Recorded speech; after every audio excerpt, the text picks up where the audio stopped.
Close your eyes for a moment and imagine December night, 2001, North Carolina, Durham. A beautiful mansion, the kind you see in movies. Inside is Michael Peterson, novelist, one-time political candidate. But this peaceful night is about to be shattered. A frantic 911 call. Michael's voice thick with panic, saying his wife Kathleen has fallen down the stairs. A tragic accident, right? Well, that's what it sounds like, but as we go deeper, you'll see this case quickly spirals into one of the most baffling mysteries in true crime history. Yeah, what's captivating about the Michael Peterson case is how a seemingly simple fall down the stairs turns into a twisted labyrinth of evidence, conflicting theories, and lingering doubts. Exactly, and we're going to examine it all from the blood spatter patterns to the chilling 911 calls, Michael's secret lights, even that bizarre owl theory. We're putting you in the jury box. Giving you all the pieces. All the pieces of this puzzle so you can see if you can arrive at a verdict. And trust me, it's one puzzle that's going to keep you guessing. Okay, let's start with the most shocking element. The blood hella. I mean, the amount found at the scene was absolutely staggering.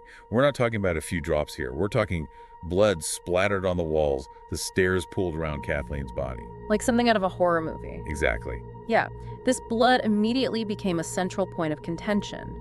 The prosecution argued that the sheer volume and the specific patterns of the blood spatter indicated a brutal assault, not a simple fall.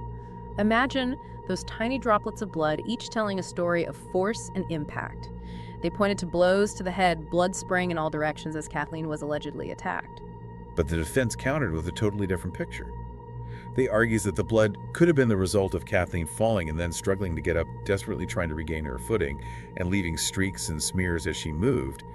They pointed to the fact that the blood was concentrated in certain areas, which they said was consistent with someone falling and then trying to stand up. Adding another layer of complexity to this whole blood spatter debate is the fact that Doyne Deaver, the prosecution's bloodstain pattern analyst, was later discredited for giving misleading testimony in other cases. So how reliable was his analysis in the Peterson case? It's a question that cast a shadow of doubt over the prosecution's entire argument. So we've got a bloody crime scene, and already two very different interpretations of what might have happened. But now let's look at the victim, Kathleen Peterson. Her injuries were extensive and gruesome. 7 deep lacerations on her scalp, a broken neck, and bruising all over her body. Yeah, these injuries became another major battleground between the prosecution and the defense. The prosecution zeroed in on the severity of the injuries, arguing they were far too violent to be caused by a simple fall down the stairs. They even suggested a possible murder weapon, a fireplace blowpoke, a metal rod used to stoke fires, which was missing from the house.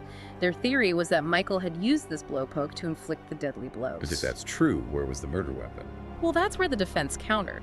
They emphasized that the missing blowpoke was later found in the Petersons' garage, completely untouched, covered in a thick layer of dust as if it hadn't been moved in years. So if it was the murder weapon, wouldn't it have been cleaned or disposed of? It just didn't add up. So the blowpoke theory seems pretty flimsy, but those injuries were undeniably brutal. Could a fall really cause that much damage, especially those deep cuts onto her scalp? That's the million-dollar question. The defense argued that, yes, it was possible. They suggested the jagged edges of the stairs could have caused the lacerations, and that the force of the fall could have resulted in the neck fractures and bruising. But the prosecution wasn't buying it. They insisted that the injuries were consistent with a violent attack, not an accidental fall. It's like we're piecing together a puzzle, but some of the pieces just don't seem to fit. Got the blood, the injuries, and now we're going to dive into those chilling 911 calls that Michael Peterson made on the night of Kathleen's death, and believe me, they are unsettling. They're like audio snapshots of chaos and confusion. The first call, Michael's voice is raw, almost hysterical. You can hear the fear and adrenaline as he's trying to explain what happened. Yeah, it's heartbreaking to listen to. But here's where it gets even more intriguing. There's a second 911 call made just minutes after the first. And in this call, Michael's demeanor has shifted dramatically. He sounds calmer, almost detached. Yeah, it's a stark contrast to the sheer panic of that first call. Yeah. So how do we interpret this change? Well, the prosecution seized upon this discrepancy, painting it as a sign of Michael's guilt.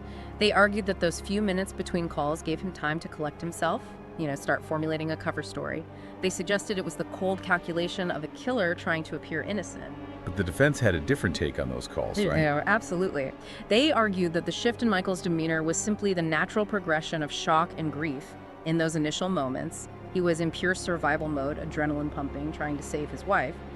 But as the reality of the situation sunk in, as the shock took hold, it's natural for a person to become quieter, more introspective. It's fascinating how those two calls, just minutes apart, can be interpreted in such wildly different ways. This case is full of those kinds of ambiguities, those moments where the truth seems just out of reach and just when you think you have a handle on the narrative. Another twist emerges this time.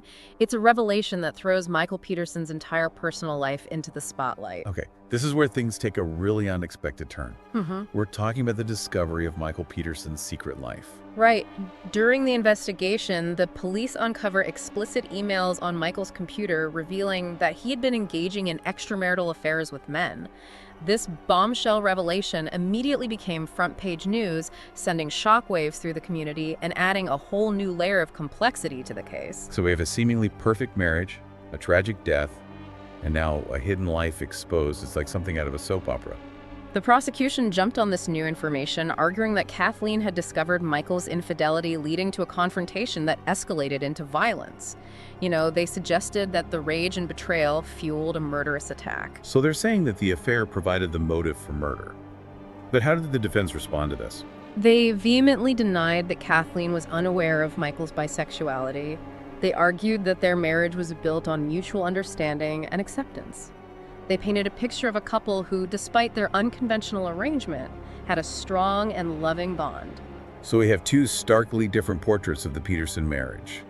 One of secrecy, betrayal, and potentially murderous rage, and another of understanding acceptance and enduring love. And this clash of narratives extends beyond the marriage itself, because there's another death that looms over the entire case, a chilling echo from the past that raises unsettling questions about Michael Peterson's character. Wait, there's another death involved? This case just keeps getting more and more tangled. This takes us back to 1985, almost 2 decades before Kathleen's death.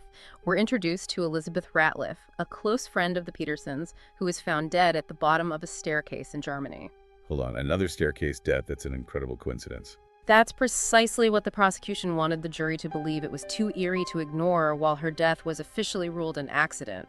At the time, the prosecution exhumed her body and brought in experts to re-examine the evidence. So they were trying to establish a pattern of behavior to suggest that Michael had a history of violence, that maybe this wasn't his first time facing accusations related to his staircase death. Exactly. They argued that the similarities between Kathleen's death and Elizabeth Ratliff's death were too striking to be mere coincidence. They pointed out that Michael Peterson was the last person to see both women alive and that both had sustained head injuries. Wow, that is a powerful argument, but I'm assuming the defense had a strong rebuttal. Oh, they were furious about the introduction of Elizabeth Ratliff's death, calling it a blatant attempt to prejudice the jury. They argued that it was completely irrelevant to the case at hand, and that dredging up a decades-old death was nothing more than a sensationalist tactic to smear Michael's reputation. So we're left with this unsettling parallel. Another staircase death shrouded in mystery. It's enough to make anyone wonder, could there really be two such bizarre accidents connected to the same man?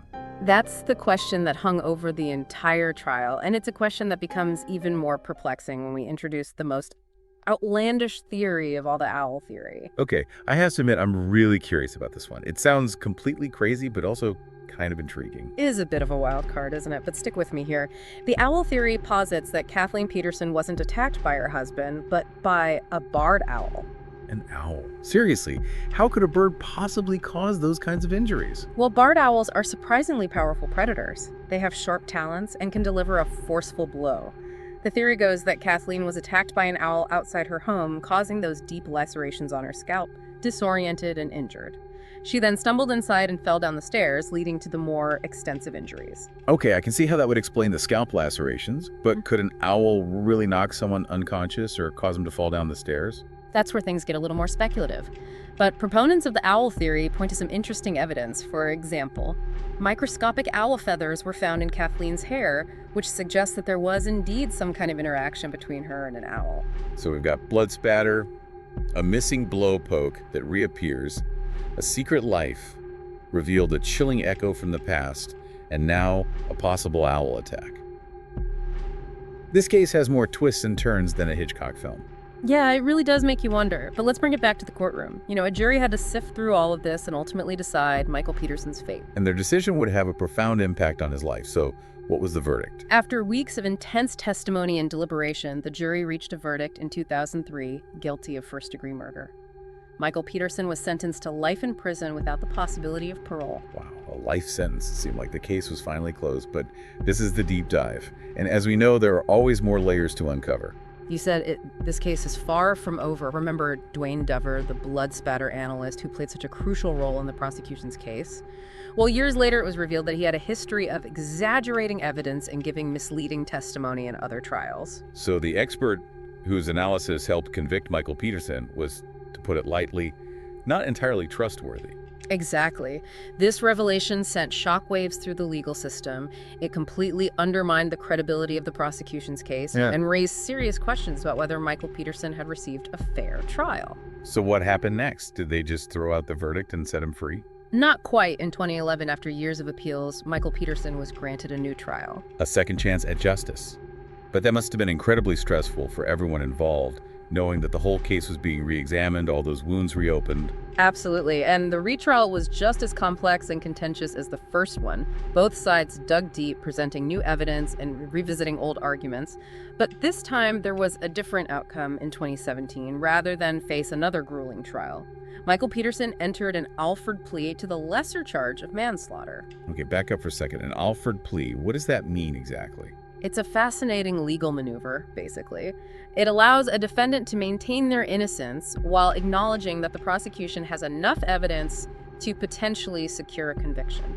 So it's like saying, I didn't do it, but I'm accepting this plea deal to avoid the risk of another trial and potentially a harsher sentence. Exactly. And in Michael Peterson's case, it meant he was released from prison having already served more time than the sentence for manslaughter would have required. But that leaves us with a giant question mark hanging over the whole case.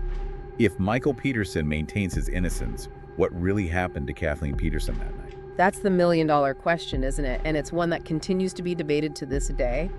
You know, there are those who believe Michael Peterson was wrongfully convicted, a victim of a flawed investigation and a biased prosecution. They point to the inconsistencies in the evidence, the discredited blood spatter analyst, and the prosecution's relentless focus on Michael's personal life as proof that he didn't get a fair shake. And on the other side, there are those who remain convinced of his guilt, who see the Alford plea as a tacit admission of wrongdoing. They argue that the evidence, even with its flaws, still points to Michael Peterson as the most likely perpetrator. And that's the nature of true crime, isn't it? It often leaves us with more questions than answers. We can examine the evidence, analyze the arguments, and still find ourselves grappling with uncertainty. So where did that leave us? The armchair jurors listening in. We've been through this labyrinth of evidence, heard the arguments from both sides, and yet the truth remains elusive. Do we believe Michael Peterson is guilty or innocent? That's the beauty and the burden of engaging with these complex cases. You know, there are no easy answers.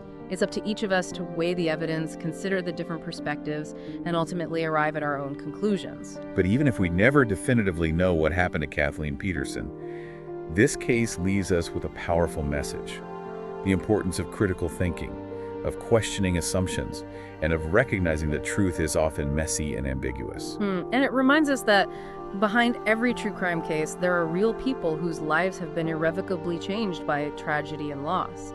You know, it's a reminder to approach these stories with sensitivity and a recognition of the human cost of these crimes. That's a powerful thought to end on. So as we conclude this deep dive into the Michael Peterson case, I encourage you to keep thinking, keep questioning, and keep exploring, because the pursuit of truth, even when it's elusive, is a journey worth taking.